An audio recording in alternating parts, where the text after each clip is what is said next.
The overhead bin clicked shut with a hollow thud that Jacob Harris had heard 1,000 times before, but tonight it sounded different. Heavier somehow, like the seal on something final. He adjusted the straps on his daughter's backpack, purple with cartoon astronauts that were already peeling at the edges, and tucked it beneath the seat in front of him. Row 17, seats D and E. Middle section. The kind of seats you got when you booked last minute on a Tuesday afternoon because your ex-wife's lawyer had finally stopped returning calls and the custody arrangement was, for the first time in 8 months, not being contested. Preparing and narrating this type of story took us long efforts and hard work. So if you are enjoying the story, please consider subscribing to our channel. Lily was already buckled in beside him, her small fingers tracing patterns on the tray table she'd pulled down too early. She was 7 years old, with his dark curls and her mother's green eyes. Eyes that seemed to hold questions she was still too young to ask but old enough to feel. The plane smelled like recycled air and someone's overly sweet perfume from 3 rows up. Jacob could hear the muffled conversations around them.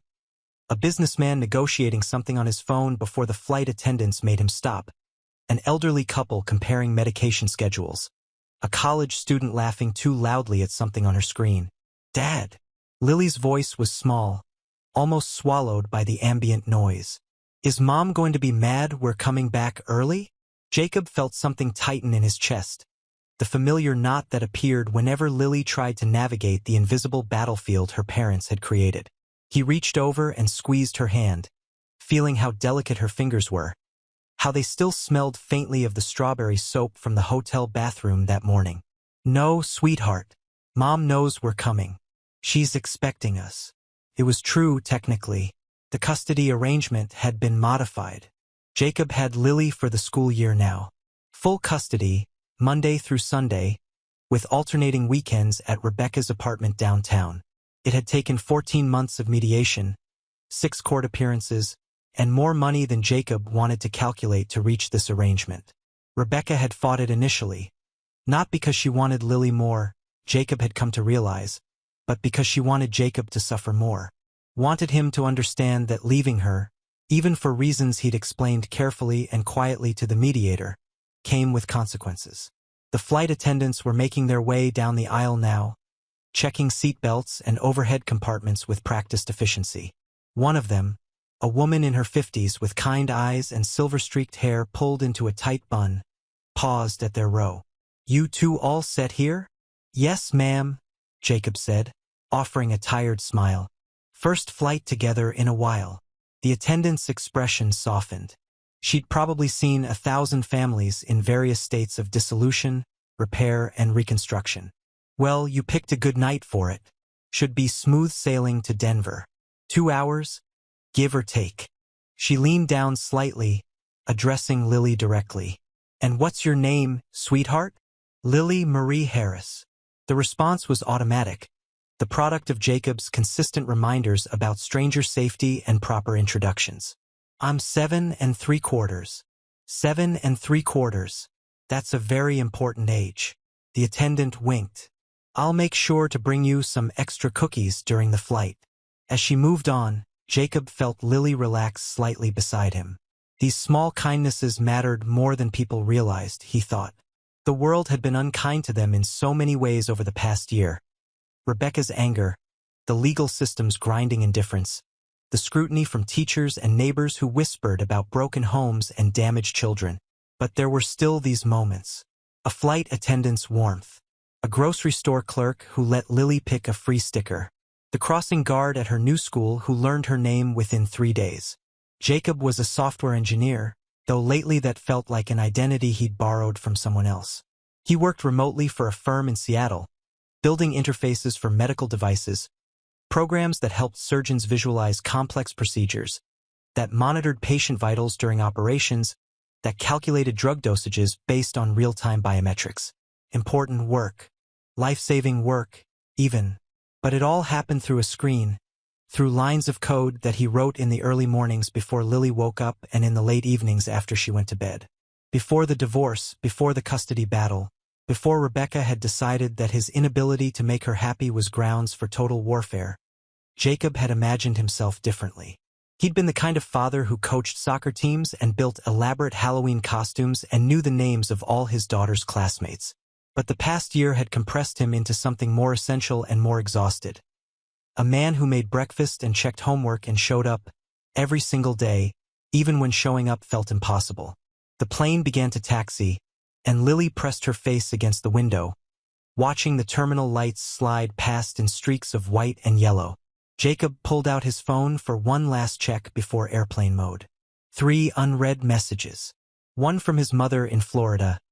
"Safe travels, honey. Give Lily a kiss for me." One from his coworker Marcus. "Code review done. The Jenkins build is still failing, but I'll fix it tomorrow." And one from Rebecca. "I want her back by 6 p.m. Sunday. Don't be late. No, have a safe flight. No, give her a hug from me." Just the logistics of shared custody, stripped of everything that had once connected them. Jacob typed back a simple "acknowledged" and turned off his phone. The plane's engines changed pitch, that low rumble building into something more insistent. Lily grabbed his arm. "It's okay," he murmured, leaning close so she could hear him over the noise. "Just like we practiced. Remember? The plane needs to go fast to get into the air. It's supposed to sound like this." She nodded, but her grip didn't loosen. They'd been preparing for this flight for 2 weeks. Watching videos about how planes worked, reading books about aviation, even building a paper airplane that they decorated with markers and flown around their apartment. Jacob had wanted to remove every possible source of anxiety, to make this transition as smooth as possible. Because that's what everything was now. A transition. From Rebecca's anger to potential peace. From uncertainty to a new kind of normal. From the chaos of the past year to something that might, eventually, resemble stability. The plane lifted off, and Jacob felt that familiar moment of weightlessness, of surrender to forces beyond control. Lily gasped softly, her fingers digging into his forearm, and then they were climbing, the city lights falling away beneath them, replaced by darkness and distance. When the seatbelt sign dinged off, she finally relaxed. "Can I have my tablet now?" she asked, already reaching for her backpack. "Sure thing, kiddo. Headphones, though, okay? Some people are trying to sleep." As Lily settled in with her device, volume carefully lowered, Jacob let his head fall back against the seat. He was tired in a way that sleep couldn't fix, a bone-deep exhaustion that had accumulated over months of single parenting, of emotional management, of being both mother and father, because Rebecca had decided that spite was more important than co-parenting. He'd lost 15 pounds he couldn't afford to lose. His hair, which had been starting to gray at the temples even before the divorce, now had streaks of silver that made him look older than his 34 years. But Lily was okay. Anxious sometimes, sad in ways that broke his heart, but fundamentally okay. Her teachers said she was bright, empathetic, creative. She had friends at her new school. She'd started sleeping through the night again, no longer waking up from nightmares about her parents screaming at each other. Jacob considered that progress. He had to consider it progress because the alternative was unbearable. Across the aisle, an older man in a business suit was reading a medical journal, the pages covered in dense text and anatomical diagrams. Jacob caught a glimpse of the cover, something about emergency cardiac procedures. The man looked like a doctor, had that particular combination of confidence and fatigue that seemed universal among physicians. Jacob had worked with enough of them, in his capacity designing medical software, to recognize the type. Dedicated. Probably brilliant. Definitely overworked. The flight attendants came through with their beverage service, and Jacob ordered a coffee. His third of the day, but unlikely to be his last. Lily got apple juice in a plastic cup with a foil lid that she carefully peeled back, concentrating on the task with the seriousness that children brought to small challenges. The cabin had settled into that peculiar quiet of a nighttime flight, 100 strangers suspended together in artificial light and recycled air, each of them traveling towards something or away from something else. Jacob thought about Denver waiting for them. Their apartment was small. 2 bedrooms in a complex that wasn't quite shabby but wasn't nice either. The kind of place where the parking lot always had a few broken lights and the neighbors played music too loud on Friday nights. But it was theirs. He'd let Lily pick out paint colors for her room. She'd chosen a pale purple that the guy at the hardware store had called lavender mist, and they'd hung up her artwork with proper frames instead of tape. There was a park 3 blocks away with a good playground. The school was a 15-minute drive. His mother had sent a care package with new curtains and a set of matching dishes, trying to make the place feel less temporary. It was temporary, though. Everything felt temporary now. Jacob couldn't imagine a future more than 3 months ahead, couldn't conceive of a time when custody arrangements and legal fees and Rebecca's unpredictable anger wouldn't dominate his mental landscape. He was surviving, and survival was enough. More than enough, considering where they'd been a year ago. A baby started crying somewhere toward the front of the plane, that particular pitch of infant distress that made everyone else on the flight tense slightly. Jacob glanced at Lily, who was absorbed in her tablet, oblivious. He remembered when she'd been that small, when he and Rebecca had been young parents figuring things out together, when the biggest argument they'd had was about whether to use cloth diapers or disposable ones. It seemed impossible that those people, hopeful, exhausted, in love despite their differences, had become the 2 adults who now communicated exclusively through lawyers and custody schedules. The seatbelt sign was off, but most passengers remained seated, the seasoned travelers knowing there was nowhere to go, nothing to do but wait for the flight to carry them forward. Jacob checked his watch. 8:47 p.m. They'd been in the air for maybe 20 minutes. Another hour and 40 minutes until descent. Then the baggage claim, the parking garage, the drive home through Denver's late-night streets. Lily would be asleep before they got home. She always fell asleep in the car, and he'd carry her up to their apartment, navigate the 3 flights of stairs with her weight in his arms and their luggage on his shoulder, tuck her into bed still in her travel clothes because waking her up to change seemed cruel. And tomorrow would be Thursday, a normal day. Breakfast and school drop-off and 8 hours of coding and school pickup and homework and dinner and bath time and stories and the blessed quiet after Lily finally fell asleep. The rhythm of their new life, still strange but becoming familiar. Jacob lived for that rhythm now, for the predictability of routine in a world that had become chaotic and painful. He was just reaching for his laptop, thinking he might get some work done, when he heard it. A sound that didn't belong in the ambient noise of the aircraft. A gasp, sharp and frightened, followed by a man's voice saying, "Oh God! Oh God! Help!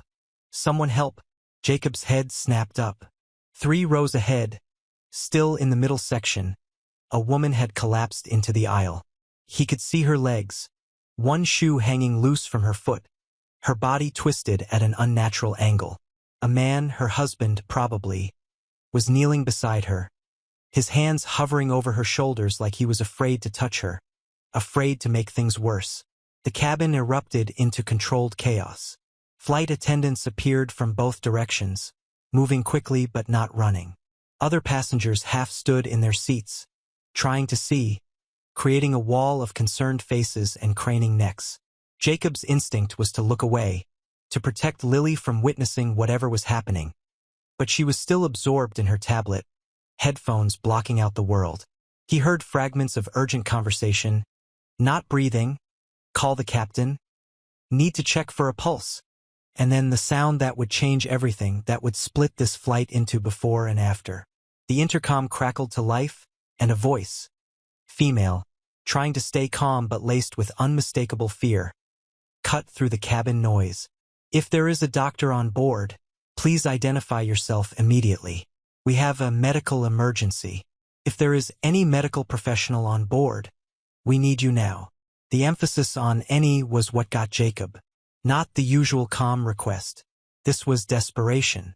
Jacob looked at the man across the aisle, the one who'd been reading the medical journal. The man was already unbuckling his seatbelt, reaching for the call button. But his face, Jacob saw something there that made his stomach drop. Uncertainty. The doctor was too far back, too far from the emergency. By the time he got there, precious seconds would have passed. Maybe minutes. Jacob's mind did what it always did in moments of crisis. It calculated, processed, ran through decision trees with machine-like efficiency. He knew CPR. He'd taken a certification course 2 years ago when Lily had started swimming lessons, wanting to be prepared for any emergency. He knew the basics of emergency response, had paid attention during the pre-flight safety demonstration that everyone else ignored. He understood, in a theoretical way, how to assess breathing, how to check for a pulse, how to position someone for rescue. But he wasn't a doctor. He was a software engineer, a single father, a man who'd spent the last year just trying to keep his daughter fed and his own head above water. He had no business responding to a medical emergency on a flight, no business inserting himself into a situation where real expertise was needed. The woman in the aisle wasn't moving. Her husband was sobbing now, openly, his hands shaking as a flight attendant gently pushed him back to give them room to work. "Please," the man was saying. "Please. She has heart problems, she has, please." Jacob felt Lily's hand on his arm. She'd taken off her headphones, her green eyes wide with confusion and dawning fear. "Dad? What's happening?" "It's okay, sweetheart," he said automatically, the lie coming easily because that's what parents did. They lied about safety and certainty even when the world was proving itself to be neither safe nor certain. "Someone's sick, but the flight attendants are helping." The doctor from across the aisle was making his way forward, excusing himself past passengers, but he was 5 rows back, and the aisle was narrow and people were slow to move. Jacob watched the flight attendant kneeling beside the collapsed woman, her hands positioned for CPR but her movements hesitant, unpracticed. She was trying, but this wasn't something you could fake. This required precision, required knowing exactly how hard to press and how fast to count and when to check for responsiveness. Later, Jacob would try to explain what happened next. How he found himself unbuckling his seatbelt. How he leaned down to Lily and said, "Stay here, baby. Stay right here. I'll be right back." How he stepped into the aisle and moved forward, his heart hammering but his hands steady, toward a crisis he had no qualifications to address. Because here's what Jacob knew about himself, the thing that Rebecca had never understood. He couldn't watch someone suffer without at least trying to help, even if he failed, even if he made things worse, even if the smart thing, the safe thing, was to stay in his seat and let someone more qualified handle it. He reached the scene in seconds that felt like hours. The flight attendant looked up at him, her face pale, her hands still positioned over the woman's sternum. "Are you a doctor?" "No," Jacob said, kneeling beside her. "But I'm CPR certified, and I can help until the doctor gets here." It wasn't permission. It wasn't authority. It was just an offer, made by a man who understood that sometimes you had to act before you were ready, before you had all the information, before anyone could tell you it was okay to try. The flight attendant nodded, relief flooding her features. "She collapsed about 2 minutes ago. No pulse. Husband says she has a cardiac condition, but I don't know what kind." "It's okay," Jacob said, his voice calmer than he felt. "We'll figure it out. Has anyone called for an AED?" "One's coming. 60 seconds, maybe." Jacob positioned his hands, lacing his fingers together, feeling the woman's sternum beneath his palms. She was older than him, maybe 50, wearing a cardigan that was now bunched up beneath her shoulders. Her face was slack, colorless. Her chest wasn't rising. Every second mattered now. Every compression could be the difference between life and death. He began pressing, counting in his head. 1, 2, 3, 4. Hard enough to compress the chest 2 inches. Fast enough to maintain circulation. 30 compressions, then check for breathing. The training came back to him, muscle memory from a certification course he'd taken in a community center basement on a Thursday evening while Rebecca had watched Lily. Behind him, he heard the doctor's voice. "I'm here. I'm a cardiologist. Let me finish this round," Jacob said, not stopping, not breaking rhythm. 27, 28, 29, 30. He tilted the woman's head back, checked her airway, prepared to give rescue breaths. The doctor knelt across from him, pulling out a stethoscope from somewhere, already assessing. "Continue compressions," the doctor said, his voice clipped and professional. "You're doing good, AD. Coming now," a flight attendant said, pushing through with a red box. Jacob kept going. His shoulders were starting to burn, his arms trembling with effort, but he couldn't stop, wouldn't stop, because somewhere behind him, Lily was watching her father try to save a stranger's life, and he needed her to see that this was what you did. You helped. Even when you were scared. Even when you weren't qualified. Even when the entire world had spent the last year teaching you that kindness was weakness and vulnerability was something to be exploited. The AED arrived. The doctor took over, opening the box with practiced efficiency, cutting away the woman's shirt to place the pads. "Clear!" he shouted, and everyone pulled back as the machine delivered its shock. The woman's body convulsed once, and then nothing. The doctor checked for a pulse, his fingers on her carotid artery, his eyes on his watch. 5 seconds. 10. 15.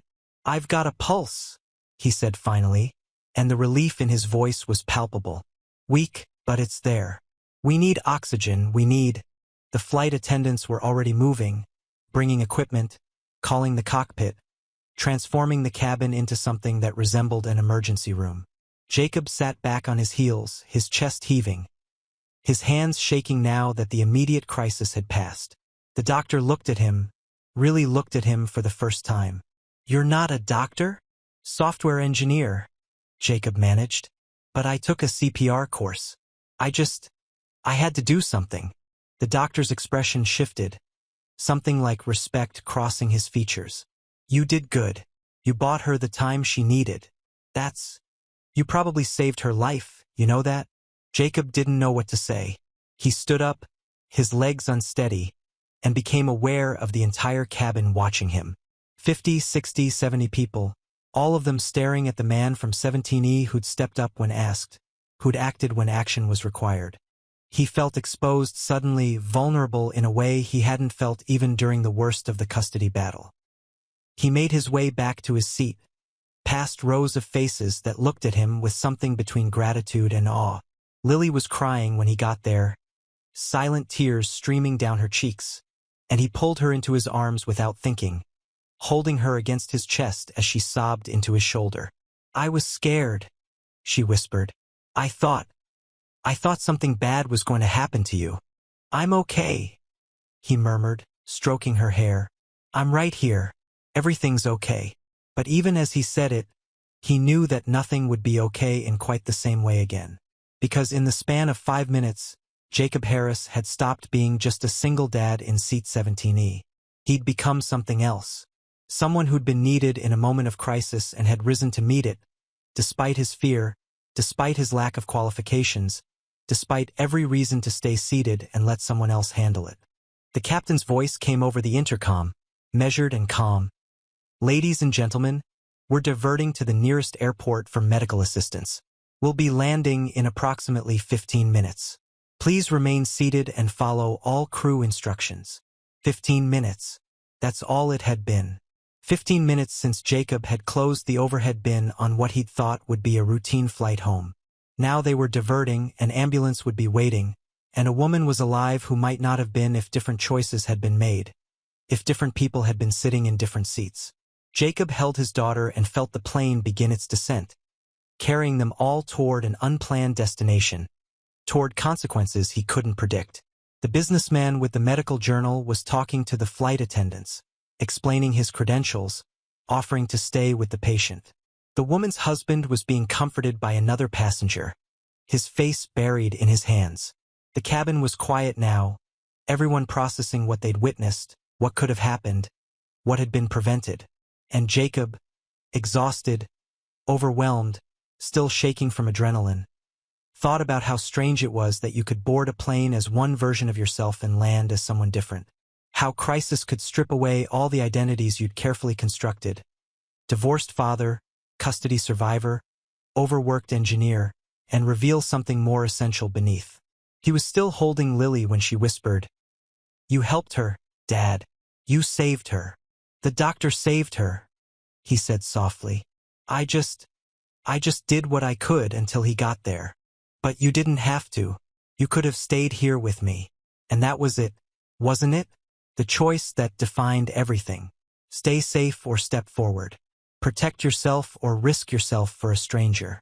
Jacob had spent the last year trying to protect Lily from every possible harm, trying to shield her from the consequences of adult failures and adult anger.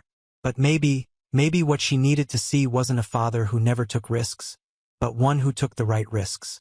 who understood that safety wasn't the same as goodness, that protection wasn't the same as love. The plane touched down with a gentle bump, and through the window, Jacob could see emergency vehicles already waiting, their lights painting the tarmac in red and blue. The woman was stable now, conscious even, speaking weakly to the doctor and her husband. She would be okay.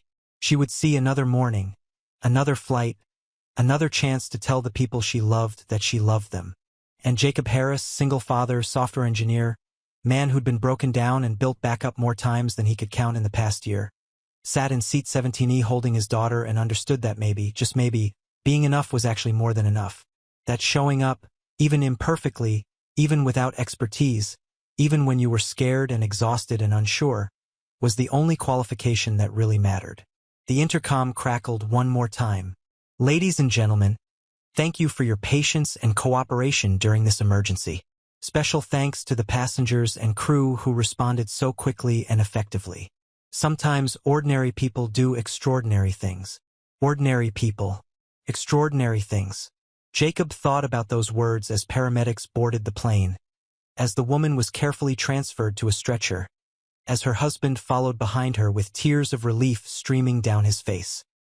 He thought about them as the captain announced they'd be resuming their flight to Denver shortly, as the cabin slowly returned to some semblance of normalcy, as Lily finally relaxed against his side and let her eyes close.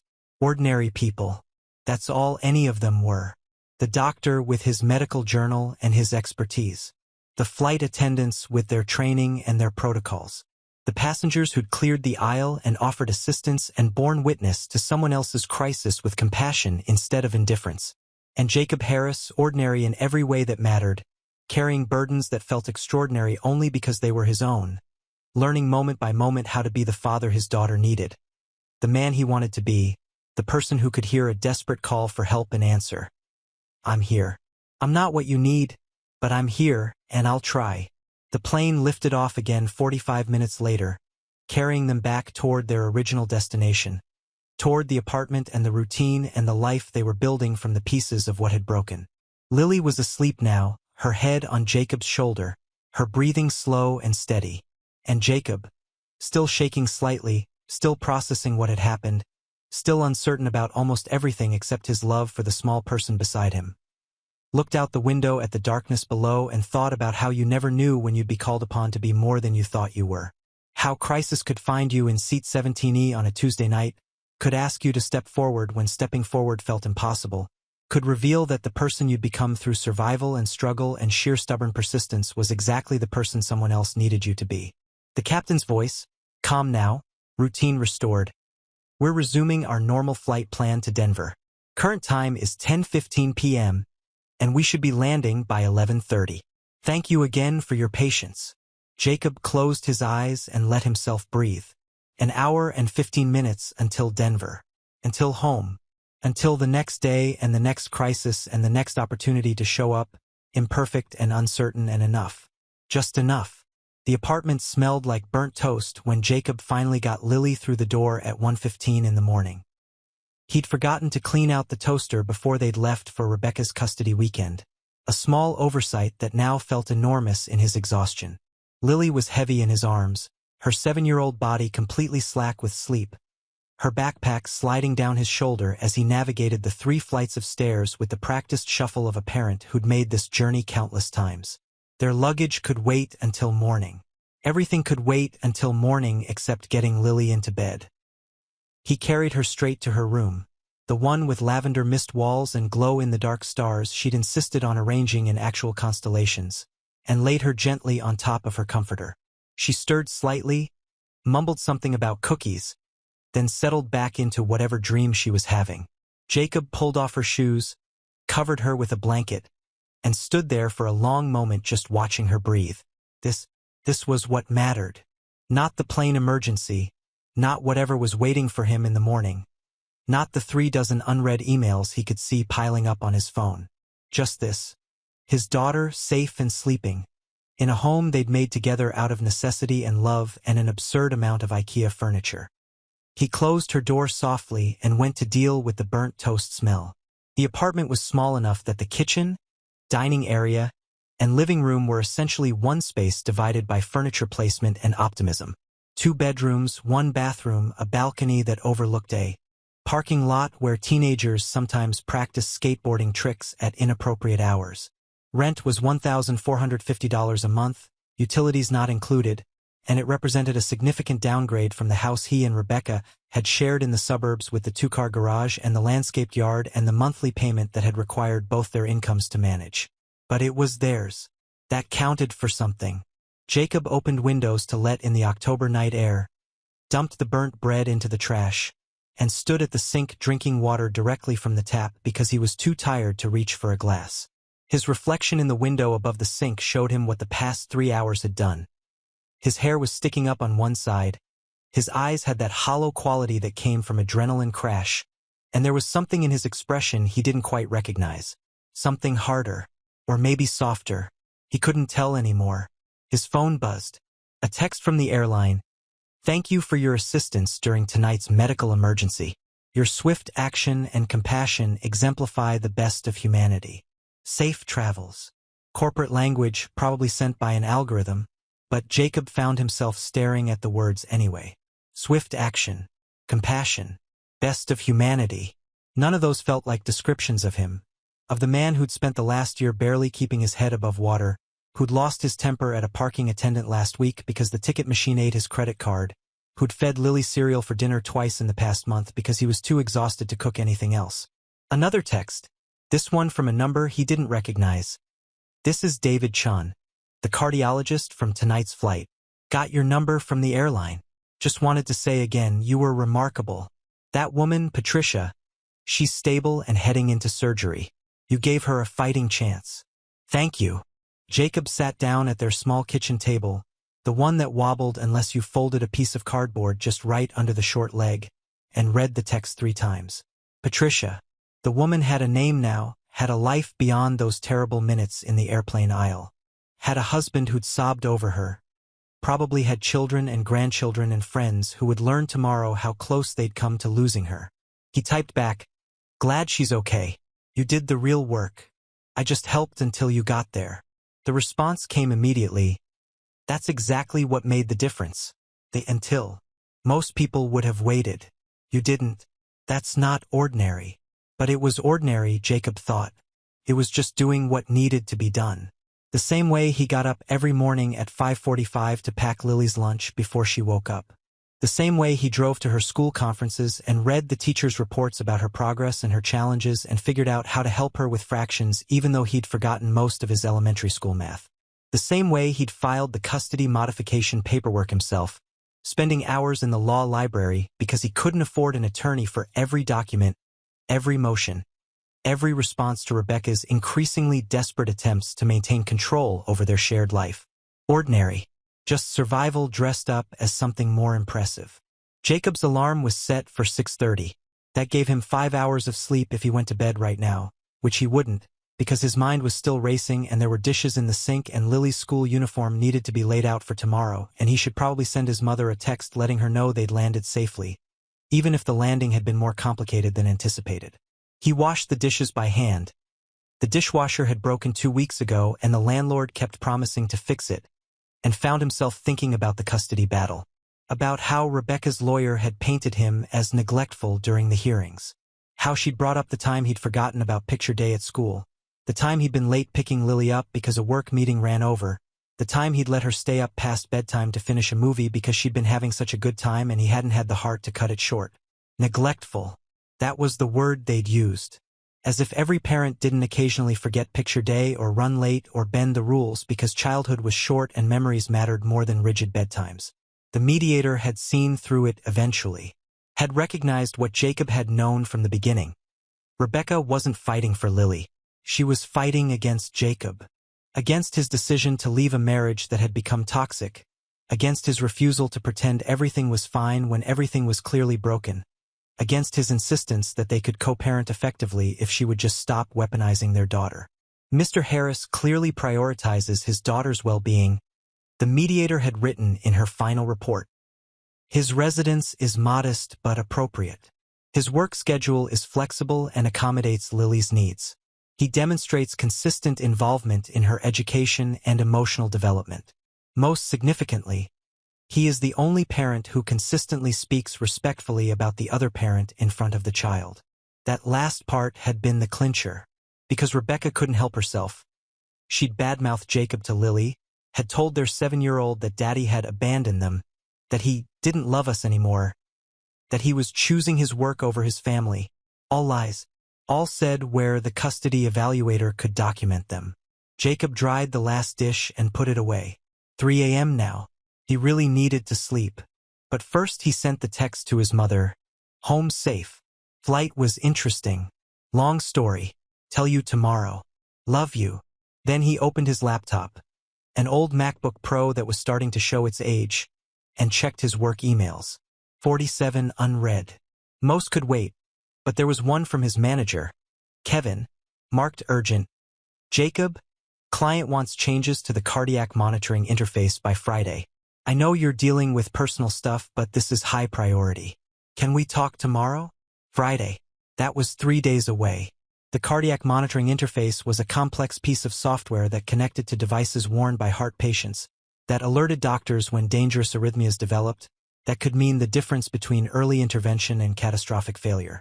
Jacob had been working on the latest version for 6 months, refining the algorithms, improving the user interface, making sure that when a doctor looked at the screen during an emergency, they saw exactly what they needed to see immediately. He'd been working on technology that did what he'd done tonight on the plane. Bought time. Created a buffer between crisis and consequence. Gave people a fighting chance. The irony wasn't lost on him. Jacob typed a response. I can make Friday. We'll have draft ready for review tomorrow afternoon. Then he closed the laptop before he could second-guess whether he could actually deliver on that promise. The apartment was finally cool enough, finally quiet enough. He checked on Lily one more time. She'd kicked off her blanket and was sprawled diagonally across her twin bed, taking up more space than seemed physically possible for someone who barely weighed 50 pounds. He covered her again, kissed her forehead, and whispered, I love you, baby girl. In his own room, smaller than Lily's because she needed the space more than he did, Jacob finally let himself collapse onto the bed. He didn't bother changing out of his travel clothes. He just lay there in the darkness, listening to the familiar sounds of the apartment building. Someone's television through the thin walls, the teenager on the floor above him pacing, back and forth like he did every night, the hum of the refrigerator in the kitchen cycling on and off. His mind wouldn't stop replaying the flight. The woman's face, colorless and slack. Her husband sobbing. The flight attendant's relief when Jacob had knelt beside her. The doctor's words, you probably saved her life. The weight of Lily's body against his afterward. Her small voice saying, you didn't have to. You could have stayed here with me. But he did have to. That was the thing Rebecca had never understood about him, the fundamental difference in how they moved through the world. Rebecca believed in self-preservation first, in protecting what was yours and letting others fend for themselves. It's how she'd approached their marriage, extracting what she needed from him without considering what he might need in return. It's how she approached co-parenting now, viewing Lily as an asset to be controlled rather than a person to be nurtured. Jacob couldn't operate that way. It wasn't nobility or virtue. It was just how he was wired. He saw problems and tried to fix them. Saw pain and tried to alleviate it.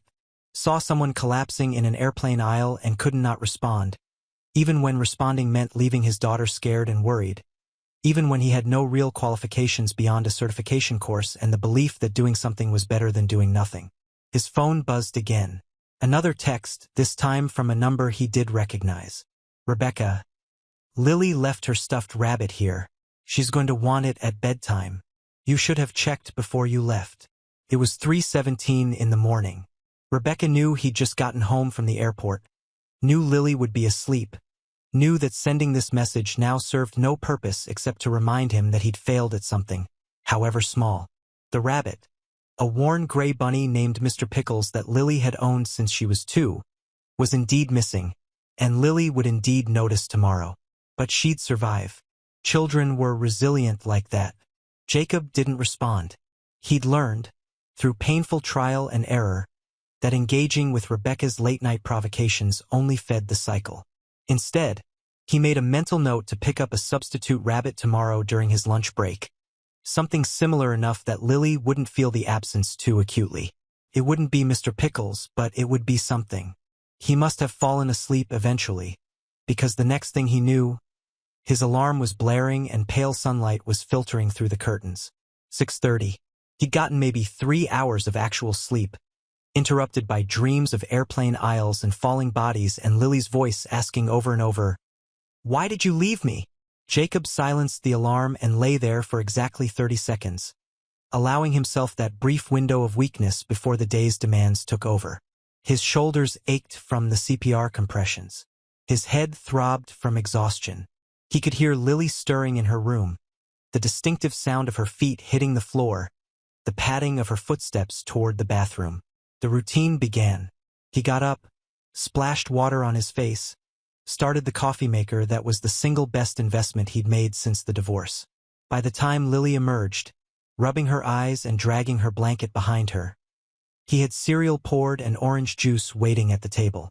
"Morning, sweetheart. How'd you sleep?" "Okay." She climbed into her chair, still looking half asleep. "Did that lady die?" "On the airplane." Jacob sat down across from her, cradling his coffee mug. He'd known this question was coming, had prepared for it during his brief unconsciousness. "No, baby. She didn't die. The doctors helped her, and she's going to be okay." "Because of you?" "Because of a lot of people. The doctor, the flight attendants, the pilots who got us to a hospital quickly. I just helped for a few minutes." Lily studied him over her cereal bowl, her green eyes serious. She had Rebecca's eyes but Jacob's way of looking at the world. Direct, searching, unwilling to accept easy answers. "Were you scared?" "Yes," he admitted. "I was very scared. But you helped anyway." Sometimes being scared and helping anyway is the same thing as being brave. She considered this while chewing her cereal. 7 years old and already trying to map the territory of courage and fear, trying to understand the rules of a world that kept proving itself unpredictable. Finally, she said, "Mr. Pickles is at Mom's house. I forgot him." "I know, baby. I'm going to pick up a friend for him today. Someone to keep you company until we get Mr. Pickles back."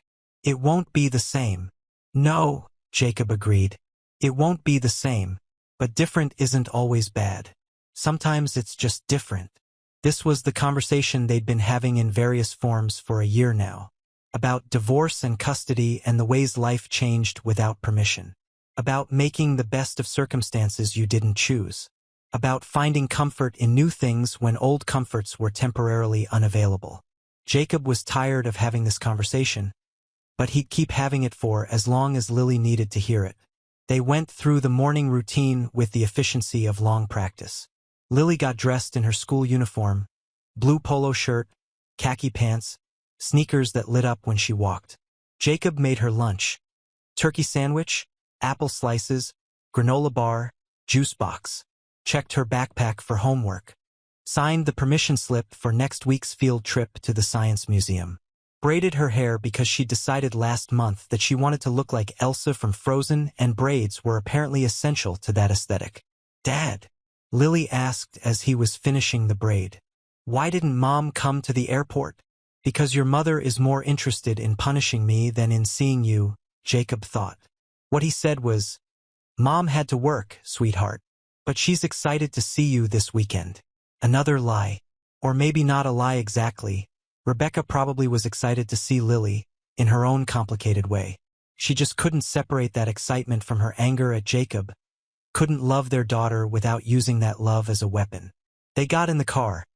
A 7-year-old Honda Civic with a mysterious rattle and 140,000 miles that Jacob kept meaning to get checked out, and made the 15-minute drive to Lily's school. Mountain View Elementary was a decent public school in a decent neighborhood, the kind of place where the PTA was very involved and the fundraisers were frequent and the teachers genuinely cared but were clearly overworked and underpaid. Jacob walked Lily to the entrance, which he didn't have to do. She was old enough to walk herself from the car drop-off, but he did anyway because these moments mattered. The quick hug, the "have a great day, kiddo," the watching her disappear through the doors, her backpack bouncing against her shoulders, before he let himself believe she was safe for the next 7 hours. Other parents were doing the same thing. A mother in yoga pants and an exhausted expression. A father in a business suit checking his watch. A grandmother moving slowly with a walker. All of them navigating the same complicated dance of love and logistics that defined modern parenting. "Mr. Harris?" A voice behind him. Jacob turned to find Mrs. Chun, Lily's second-grade teacher, approaching with a manila folder under her arm. She was in her 50s, with short gray hair and the kind of patient warmth that made children instinctively trust her. "Good morning, Mrs. Chun. Do you have a minute? I wanted to touch base about Lily's progress." Jacob checked his watch. He had a team meeting at 9, which gave him about 40 minutes, and nodded. Of course. They walked to a bench near the playground, where they could talk without blocking the entrance. Mrs. Chun opened her folder, pulling out samples of Lily's schoolwork.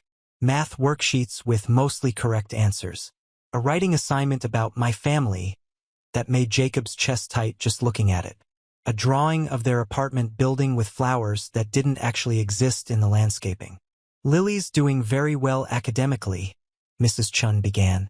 "Her reading is above grade level, her math is solid, and she's engaged during class. But I wanted to talk to you about some behavioral patterns I've been noticing." Jacob felt his stomach drop. "What kind of patterns?" "Nothing alarming," Mrs. Chun assured him quickly. "But she's been very quiet lately.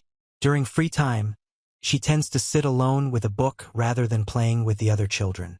During group work, she participates but doesn't initiate.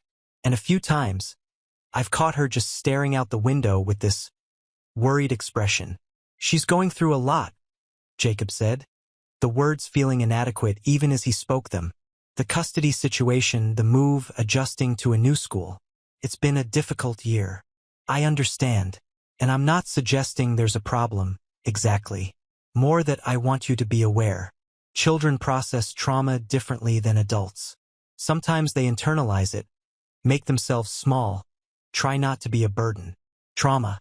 The word hit Jacob like a physical blow. He'd been so focused on providing stability, regular meals, consistent bedtime, help with homework, that he hadn't fully considered what the past year had done to Lily emotionally. The screaming matches she'd witnessed before he'd finally moved out. The confusion of splitting time between two homes. The casual cruelty of a mother who spoke badly about her father within earshot. "What can I do?" he asked, and hated how helpless he sounded. Mrs. Chen's expression softened. "Keep doing what you're doing. The stability you're providing matters. But maybe consider counseling. There's a school psychologist who does sessions once a week, no cost to families. Or there are community resources if you'd prefer outside support." Counseling. Another thing that felt like an admission of failure, even though Jacob knew intellectually it wasn't. Another item added to the endless list of things that needed attention, needed time, needed resources he didn't quite have. "I'll look into it," he promised. "Thank you for telling me." "Lily's a special kid," Mrs. Chun said, gathering her papers. "She's kind, she's bright, and she clearly adores you. She talks about you constantly. My dad showed me this. My dad helped me with that. You're doing more right than you probably realize."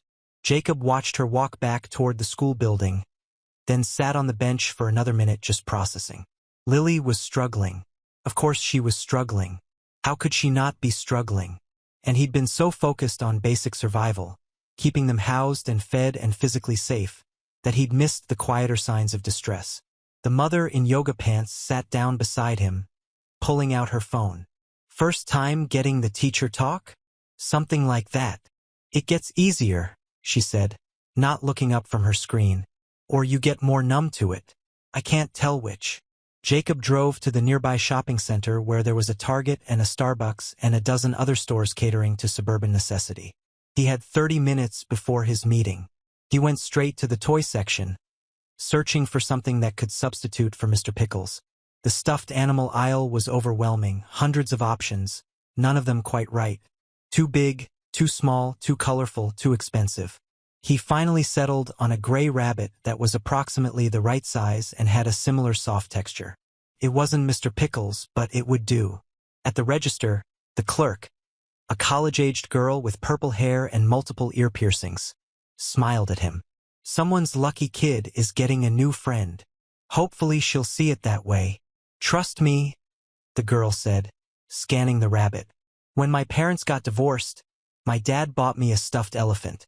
I was 9 and thought I was too old for stuffed animals, but I still slept with that elephant every night for 2 years. It's the thought that counts.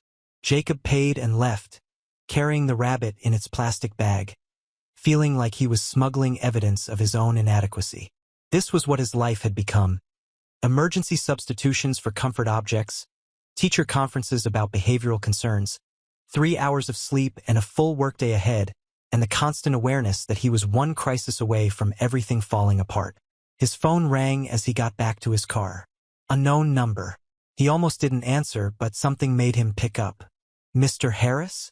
This is Patricia Wendell. I was the woman on the plane last night. Jacob sat in his car, key in the ignition but not turning it. Mrs. Wendell, how are you feeling? Alive thanks to you. Her voice was weak but clear. The doctor said I'd had a cardiac event, ventricular tachycardia, apparently. If you hadn't started CPR when you did, if there'd been even a minute's more delay, I wouldn't be here. I'm just glad you're okay. Really, the doctor did the important work. The doctor told me what you did, that you're not a medical professional, that you just helped. She paused, and Jacob could hear emotion in her voice. I have 3 grandchildren. The oldest is about to start college. The youngest just lost her first tooth. I would have missed all of that if you hadn't acted. Jacob didn't know what to say. The enormity of it was too much to process, that his split-second decision to leave his seat, to offer assistance he barely felt qualified to give, had ripple effects he'd never fully understand. 3 grandchildren who would know their grandmother. A husband who wouldn't be a widower. A future that hadn't been cut short at 30,000 feet. I'm a father, he said finally. I have a 7-year-old daughter. If something happened to me, if someone could help and chose not to, I'd want them to help. That's all I was thinking. Well, I wanted to thank you, and to tell you that you're in my prayers. Whatever you're going through, and my husband mentioned you mentioned custody issues, I'm praying for you. They spoke for a few more minutes, exchanging pleasantries and well wishes, before Patricia said she needed to rest. Jacob sat in the Target parking lot afterward, holding the phone and the stuffed rabbit and trying to reconcile the different versions of himself. The man who'd saved a stranger's life. The father who'd forgotten his daughter's comfort toy at his ex-wife's house. The employee who was about to log into a video meeting with 3 hours of sleep and pretend everything was fine. The meeting was brutal. Kevin, his manager, was understanding but firm. The client needed the cardiac monitoring interface updates by Friday, no exceptions. The hospital system had already scheduled training for their staff next week. Delays would cost tens of thousands of dollars and damage the company's reputation. Could Jacob deliver? Jacob looked at the camera, at Kevin's pixelated face showing concern and expectation in equal measure, and said what he'd been saying for a year now. I'll make it work. He spent the next 6 hours coding, breaking only to eat a granola bar he found in his desk drawer and to use the bathroom. The cardiac monitoring interface was complex. It had to display multiple data streams simultaneously, had to alert doctors to dangerous patterns without creating alarm fatigue, had to be intuitive enough that someone in a crisis situation could understand it immediately. He worked on the arrhythmia detection algorithm, refining the parameters that determined when the system would flag a dangerous heart rhythm. Too sensitive and doctors would be overwhelmed with false alarms. Too conservative and the system would miss life-threatening events. The balance was everything. At one point, he found himself thinking about Patricia Wendell, about the machine that would monitor her heart now, about how technology and human intervention intersected in moments of crisis. He was building systems that did what Dr. Chun had done on the plane, provided expert assessment and guidance when seconds mattered. But the systems were only as good as the people implementing them, only as effective as the first responders who bought time until expertise could arrive. Like him. Like what he'd done. Jacob picked up Lily from school at 3:30, right on time. She burst out of the building with more energy than she'd had that morning. chattering about an art project and a game at recess and how Emma had shared her cookies at lunch. This was the Lily that Mrs. Chun apparently didn't see during the day. Animated, happy, engaged. She saved it for him, Jacob realized. Saved her energy and enthusiasm for when she felt safest. "I have something for you," he said when they got to the car. He pulled out the rabbit still in its bag. Lily's face lit up, then fell slightly when she realized it wasn't Mr. Pickles. "A new rabbit? A friend for Mr. Pickles. Until we can get him back from Mom's house. I thought maybe he could use a companion. What do you want to name him?" She held the rabbit carefully, examining its stitched nose and soft ears. "Professor Carrot." "Professor Carrot? That's a very distinguished name. He looks like a professor, and carrots are what rabbits eat, so it makes sense." They drove home through afternoon traffic, Lily talking about her day, while Jacob navigated the familiar streets and half listened to the news on the radio. Something about the election, something about the economy, something about a crisis somewhere that felt both urgent and impossibly distant. The world kept turning, kept presenting new problems and new tragedies, and people like Jacob just kept showing up, kept trying, kept doing what needed to be done with whatever tools they had available. At home, Lily did her homework at the kitchen table while Jacob started dinner. Spaghetti with meat sauce, simple but reliable. He helped her with a math worksheet about fractions, explaining how you could divide a whole into parts and how each part was still valuable even if it wasn't the complete thing. He wondered if she understood the metaphor he wasn't quite making. His phone buzzed. Another text from Rebecca. "When are you planning to return Lily's rabbit?" Jacob stirred the pasta sauce and typed back one-handed. "I'll bring it when I drop Lily off Sunday. Or you can bring it to school tomorrow if she needs it sooner." The response was immediate. "This is exactly the kind of negligence I'm talking about. She needs her comfort items." He almost engaged. Almost pointed out that Rebecca could have mentioned the forgotten rabbit before they'd left, could have brought it to the car, could have done any of the 1,000 small things that co-parents did when they actually prioritized their child over their grievances. Instead, he wrote, "Lily has a temporary substitute. She's fine. See you Sunday." Then he muted the conversation before Rebecca could respond. They ate dinner together, Lily telling him about the science project they were starting next week on the solar system. She wanted to build a model with actual lights for the sun and was very concerned about getting the planetary distances to scale. Jacob listened and offered suggestions and thought about how children could hold such specific concerns in their minds. Planetary distances, stuffed animal names, the exact number of days until their next birthday, while the adults around them struggled with much more abstract anxieties. After dinner, bath time. Lily played in the tub with plastic boats while Jacob sat on the closed toilet lid, checking work emails on his phone and half supervising. She was capable of bathing herself mostly, but he liked being there, liked the casual conversation that happened when his presence was steady but not intrusive. "Dad," Lily said, creating a whirlpool with her hands. "Why did you and Mom stop loving each other?" The question came out of nowhere, or seemed to. Jacob put down his phone and chose his words carefully. "We didn't stop loving each other. Exactly. We just realized we wanted different things. And those differences made it hard to live together happily. But you still love me? More than anything in the world. That never changes, no matter what. Does Mom still love me? Of course she does. She loves you very much. Then why does she say mean things about you?"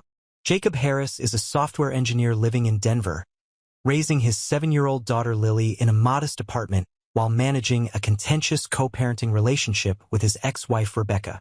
His life is a carefully balanced act of work deadlines, school pickups, bedtime routines, and the constant anxiety of potential custody battles. He's exhausted, doing his best, and feeling like he's perpetually failing at everything that matters. One ordinary day becomes extraordinary when Jacob boards Flight 2847. Seated in 17E, he's just another passenger trying to get through a flight when suddenly a woman named Patricia Wendell suffers a cardiac emergency. Without hesitation, Jacob steps forward. Despite having no medical training beyond a CPR certification he'd obtained years ago, one of those just-in-case decisions that most people make and never use, he finds himself kneeling in an airplane aisle, performing chest compressions on a dying woman. For 5 excruciating minutes, With a doctor directing him and flight attendants supporting, Jacob becomes the literal lifeline between Patricia and death. His hands press rhythmically on her chest. His world narrows to counting compressions, watching for signs of life, and refusing to give up even as his arms burn and doubt whispers that he's not qualified for this moment.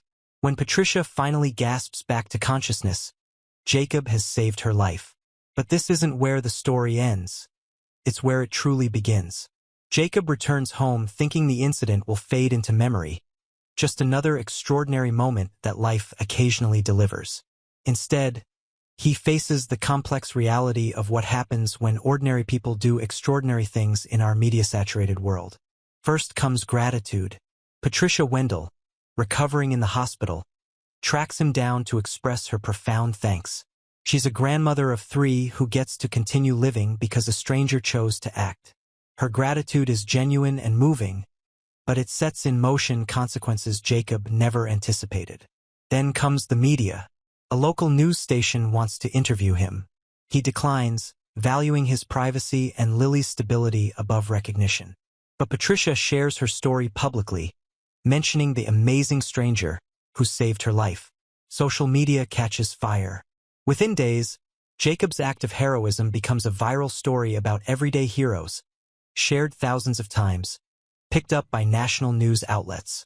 Reporters appear at his apartment door at 8:30 a.m. on a Saturday, filming his daughter in her pajamas without permission. They wait in the school pickup line. They contact his workplace. His phone explodes with messages from people he hasn't spoken to in years, all wanting to celebrate him or claim proximity to his moment of fame. The cruelest twist comes from Rebecca, his ex-wife. Instead of recognizing Jacob's actions as admirable, she sees opportunity. Within days of the media coverage, her lawyer files an emergency custody motion. The grounds? Jacob has created an unstable environment through attention-seeking behavior and exposure of minor child to media scrutiny. The irony is devastating. Jacob saved someone's life and is now being accused of endangering his daughter. Every declined interview, every attempt to protect his family's privacy, is twisted into evidence that he sought publicity. The very goodness that defined his character becomes ammunition in a custody battle. His workplace, nervous about association with any controversy, even positive controversy, puts him on paid leave.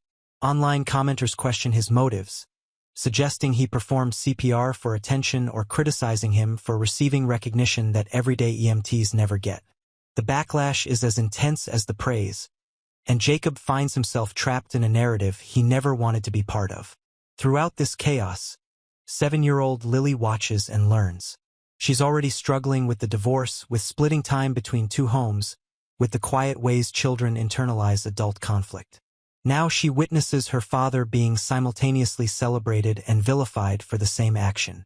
In one poignant moment, Lily asks if she's broken because her teacher suggests she talk to the school counselor. Jacob assures her she's not, that talking to someone outside the family is like asking for help with a difficult puzzle. It doesn't mean you're broken, just that you're figuring things out. But Lily is figuring something out that many adults miss. That heroism isn't about grand gestures or recognition. It's about showing up, being kind, doing the right thing even when it's difficult. She sees her father's quiet courage in the everyday. Making breakfast, checking homework, handling Rebecca's hostility with grace, staying present even when he's exhausted. The emergency custody hearing becomes the story's moral crucible. In a courtroom smelling of old wood and anxiety, Judge Patricia Morrison asks Jacob the defining question. Knowing all the complications his actions caused, would he do the same thing again? Jacob doesn't hesitate. Yes, Your Honor, I would, because that's what I want my daughter to learn. That we help people when we can, even when it's hard. Especially when it's hard. It's a moment of radical honesty. Jacob could have equivocated, could have expressed regret about the media attention while defending the core action. Instead, he affirms his values completely. He would endure all the harassment, all the legal complications, all the professional consequences, because saving Patricia Wendell's life was simply the right thing to do. The judge denies Rebecca's motion and warns her against filing further frivolous claims. Justice in this moment prevails. But the victory feels less like triumph and more like survival. Jacob gets to keep doing what he was already doing, raising his daughter with love and consistency. The story's deepest insight is about what heroism actually means. We typically imagine heroes as exceptional people doing exceptional things. Firefighters running into burning buildings, soldiers making impossible sacrifices, doctors performing miraculous surgeries. But Jacob's story reveals that heroism is often ordinary people making the choice to care when it would be easier to look away. Jacob is exhausted, anxious, barely keeping his life together. He has every reason to stay in his seat on that airplane, to let someone else handle the emergency, to protect himself from complication. But he doesn't. When someone needs help, he helps. And afterward, when the media circus threatens everything he's built, he maintains that same ethic, doing what's right even when it's hard. The story's final scene captures this beautifully. As Jacob and Lily climb the stairs to their apartment after the custody hearing, Lily says she wants to help people like her father did. Jacob tells her she already does, that every act of kindness is heroism, that choosing to care when it would be easier not to is what defines a hero. Lily responds with profound simplicity. Then I guess we're both heroes. And she's right. Jacob's heroism isn't just the 5 minutes of CPR on Flight 2847. It's every morning he wakes up exhausted and makes Lily breakfast anyway. Every time he responds to Rebecca's hostility with patience. Every homework session, every bedtime story, every moment he shows up for his daughter despite feeling inadequate. The CPR was dramatic, but the real heroism is the relentless, unglamorous work of being a good father. He was just a single dad in 17E resonates because it captures something true about modern life. That doing good can be complicated, that viral fame is often a burden rather than a blessing, and that the people quietly doing essential work are heroes whether anyone recognizes them or not. It's also a story about how we judge each other. Rebecca sees Jacob's heroism as selfishness because she's locked in her own narrative of grievance. Online commenters question his motives because cynicism has become our default. But Lily, with a child's clarity, sees the truth. Her father is someone who helps people because that's who he is. In an era of performative virtue and manufactured outrage, Jacob's story reminds us that genuine goodness still exists. It doesn't need publicity or validation. It doesn't seek reward or recognition. It simply acts when action is needed and then returns to the difficult, beautiful work of everyday life. If this story moved you, please subscribe to our channel. We share narratives about ordinary people facing extraordinary circumstances, stories that remind us of our shared humanity and capacity for courage.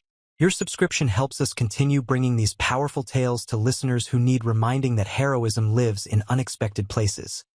In airplane seats, in modest apartments, in the daily choice to show up with love even when everything feels hard. Subscribe today and join us in celebrating the quiet heroes all around us.